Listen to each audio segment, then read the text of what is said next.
Well, Jamie, we've heard from Charles Michel, the European Council President, said that the European Union will support Ukraine for as long as it takes.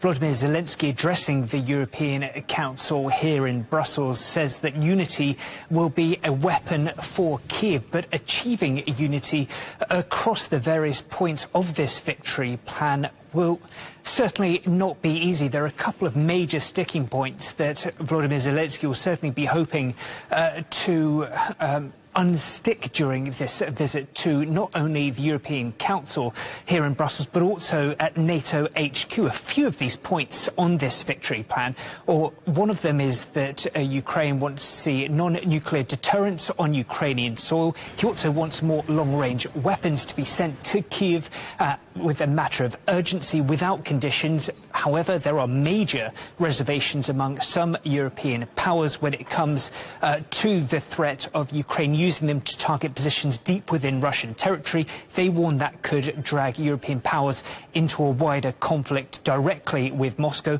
And then that major issue is that Zelensky wants a NATO invitation for his country, but of course there are real reservations for some members of the alliance, considering the fact that Ukraine is obviously still in an active war. So a question of when Ukraine will be given that invitation, that remains a huge question.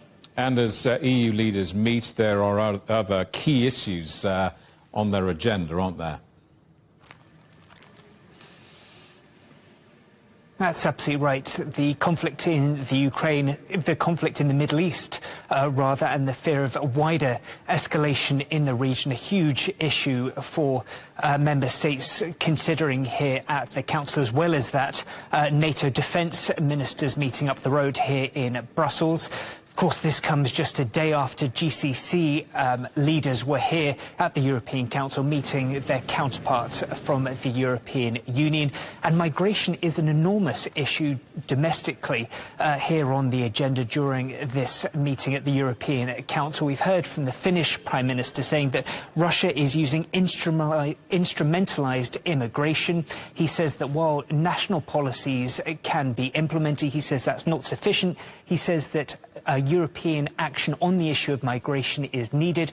This, of course, comes as Italy is introducing return hubs with Albania. So this issue of migration, a huge sticking point. We've heard from Viktor Orban taking to social media. He says Europeans have had enough of illegal migration. This will be a debate that will rumble on and on, even beyond this summit here in Brussels.